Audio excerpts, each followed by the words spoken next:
बरही का आवाज़ को रोकने का प्रयास किया गया है, लेकिन आप याद रखिए सूरज दास रुकेगा नहीं। जो जिस तरह से काम कर रहा था काम करेगा और आगे भी मजलिस के लिए आवाज़ बनाएगा। जो लोग बोलता है कि मजलिस सिर्फ मुसलमानों की पार्टी है, उनको आप बता दीजिए अपने माध्यम से कि ये ऐसे कोई बात नहीं है। ये संविधान का अनुरूप चलता है और इस पार्टी में यादव भी हैं, दलित भी हैं, आदिवासी भी हैं, पिछड़ा वर्ग भी हैं। जानकारी होगा कि बरही में पूरे झारखंड में मजलिस जो है वो बरही में जो काम किया है, काम के आधार पर हम लोगों ने चुनाव लड़ने का प्लान किया था।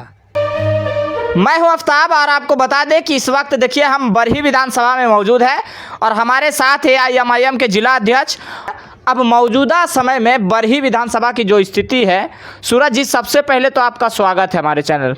आपको भी बरही मजलिस की तरफ से स्वागत है सर। आपको झारखंडी जोहार है और बहुत खुश हैं कि आप हमारे बरही में आए हुए हैं और हमारे इस चैनल के माध्यम से हमारी बात को आगे तक पहुंचा रहे हैं जनता तक। आपको बहुत बहुत शुक्रिया, धन्यवाद।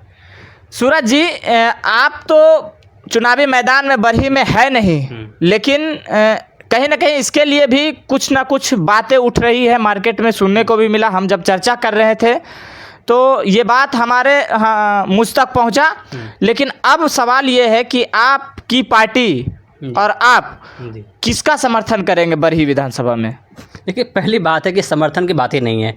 जानकारी होगा कि बरही में पूरे झारखंड में मजलिस जो है वो बरही में जो काम किया है, काम के आधार पर हम लोगों ने चुनाव लड़ने का प्लान किया था। लेकिन जानकारी अब बता दें आपको हम कि हमारे जो प्रदेश अध्यक्ष हैं उनसे लगातार हम लाइनअप में हैं। यहाँ तक कि मैं 2-3 दिन रांची में भी रहा, 4 दिन तक कंटिन्यू रहा। हैदराबाद टीम भी आई हुई है वहाँ पर, हम लोग बैठे रहे कंटिन्यू। उन लोग थे होटल में थे, हम लोग अलग होटल में थे। बात कंटिन्यू हो रही है। आपको मैं बता दिया कि बधाइयाँ मिल गया प्रत्याशी के लिए। तो चूँकि हमें फॉर्म भी खरीदना था, हम एक दिन पहले बरही भी आ गए, लेकिन हमारे कार्यकर्ता लोगों ने बताया कि जब तक घोषणा नहीं होती है तब तक आप फॉर्म मत खरीदिए। इसलिए हमने फॉर्म भी नहीं खरीदा। और कल शाम तक हमारे प्रदेश अध्यक्ष ने बोला कि वेट मतलब इंतज़ार करने को कहा। बता रहे हैं क्लियर कहा ही नहीं कि आपको नहीं मिलेगा, बता रहे हैं। और शाम को 10 बजे तक भी हमने फ़ोन किया। मेरे पास आपको बता दें कि इसमें लिखा हुआ है कि अभी आई कॉल बैक यू लिखा हुआ ना। लगभग 10:50 का ये फ़ोन है, इसमें लिखा हुआ है 10:50 में है कि आई कांट कॉल यू। कहने का मतलब है कि शाकिर साहब ने हमें आश्वासन देते रहे कि वेट करते रहिए, और बहुत ही ख़तरनाक तरीके से हमें रोका गया है चुनाव में नहीं आने के लिए। चुनाव में नहीं आने के लिए भी रोका गया? जी, ये रोका गया है। और ये अब नोटिस करिए आप, मैं कंटिन्यू बात कर रहा हूँ शाकिर साहब से। कल शाम तक रात में 10 बजे तक बात हुई है। मैं दिखा सकता हूँ, मेरे प्रमाण मेरे पास है, फ़ोन कॉल है मेरे पास रिकॉर्डिंग का। वो बोले कि आप वेट करिए, बता रहा हूँ। मैं इंतज़ार में रहा, चूँकि मैं जानता हूँ कि शाकिर साहब अच्छे हैं। अब मुझे लग रहा है वो अच्छे नहीं हैं। इसलिए अच्छे नहीं हैं कि वो स्पष्ट नहीं बोल पाए कि आपको टिकट सूरज जी नहीं मिल पाएगा। बरही का आवाज़ को रोकने का प्रयास किया गया है, लेकिन आप याद रखिए सूरज दास रुकेगा नहीं। जो जिस तरह से काम कर रहा था काम करेगा और आगे भी मजलिस के लिए आवाज़ बनाएगा। सूरज दास बने हुए रहेंगे? जी, बने हुए रहेंगे, इसमें कोई किंतु परंतु नहीं। लेकिन अब सूरज दास जी, असदुद्दीन ओवैसी की पार्टी AIMIM से, जिस पार्टी से आप हैं जी, तो सूरज दास का क्या फैसला होगा? बरही विधानसभा में किसके तरफ जाएंगे? एक बात तो ये बता दें आपको, आपके कार्यकर्ता किसको वोट करेंगे? ये भी ये तो बहुत बड़ा मुद्दा है ना, ये बड़ी आपके क्षेत्र हाँ, ये बड़ी क्वेश्चन है कि आखिर हमारा समर्थक हैं जो मस्जिद चाहने वाले लोग कहाँ जाएंगे। तो मैं कहना चाहूँगा कि अभी आखिरी डेट है आज, जब तक वो नाम नहीं आता है फिर हम विचार करेंगे। जो हमारे जन समस्या के साथ में आते हैं, जो हमारी आवाज़ बनते हैं, दुख सुख में साथ रहते हैं, उनके साथ जाएंगे, हम लोग जाएंगे। जो विचारधारा में टेली करेगा वहाँ जाएंगे। लेकिन जो संविधान विरोधी है, जो देश विरोधी है, हमारा SC ST OBC माइनॉरिटी के विरोधी है, जिनका नीति ही विरोधी हम लोग का है, हम उनके साथ कतई नहीं जाएंगे। जी, मतलब कि जिनसे विचार मिलेगा उसी के साथ? बिल्कुल, जिनसे हम विचार मिलेगा, जो हमारे दुख सुख में हमारे साथ रहे हैं, हम लोग विचार करेंगे। जो पब्लिक, हमारे जो कार्यकर्ता हैं, जो AIMIM बरही विधानसभा के हमारे साथ बैठे हुए हैं, उमेश कुमार यादव जी काफ़ी मेहनत करते हैं।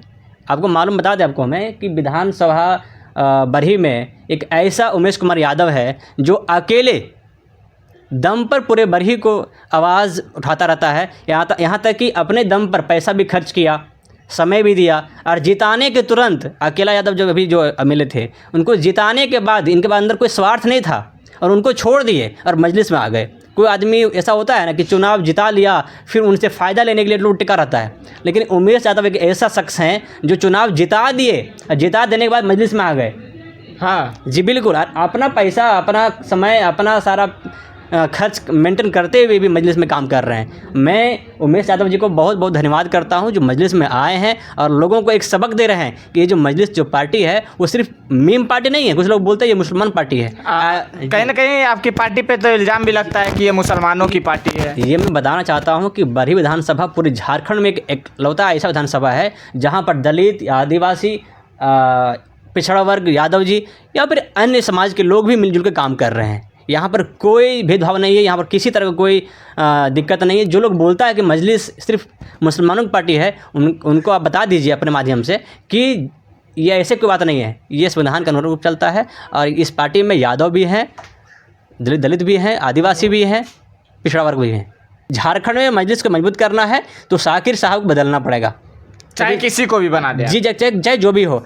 और हम ये भी चाहेंगे कि झारखंड मजलिस में जो सदर बनेंगे इस बार वो कोई युवा बने। हाँ, अंडर 40 जो भी बने, हाँ, झारखंड का जो भी सदर बनाया जाए वो अंडर 40 एज बनाया जाए। ये बूढ़ा लोग से नहीं चलेगा काम। धन्यवाद। तो ये थे सूरज दास जी, जिन्होंने अपनी बात को बाखूबी से रखा और कहीं ना कहीं इनके अंदर एक गुस्सा जाहिर सी बात है कि हर किसी को होगा जब कोई व्यक्ति पिछले 5 सालों से एक ही पार्टी में और असदुद्दीन ओवैसी की पार्टी AIMIM में जब पूरी मेहनत और शिद्दत के साथ काम करते हो और उसके बावजूद भी उन्हें फल ना मिले, तब कहीं ना कहीं उनके अंदर गुस्सा तो जाहिर सी बात है कि होना ही है। अब फिर भी AIMIM में बने रहने के लिए इन्होंने ऐलान कर दिया है कि हम पिछले बार जिस तरीके से काम कर रहे थे उससे भी कई दुगनी, उससे भी ज़्यादा और भी आगे बढ़ चढ़ कर काम करेंगे। ये थे सूरज दास जी, जिन्होंने अपनी बात को बाखूबी से रखा। तो आप इनकी बातों से कहाँ तक सहमत हैं? अगर इस वीडियो को YouTube चैनल पर देख रहे हैं तो हमारे चैनल को सब्सक्राइब कर ले। अगर इस वीडियो को Facebook पेज पर देख रहे हैं तो हमारे पेज को फॉलो कर ले। कमेंट बॉक्स में अपनी प्रतिक्रिया जरूर दें। मिलते हैं अगली वीडियो में, तब तक के लिए जय हिंद, जय भारत।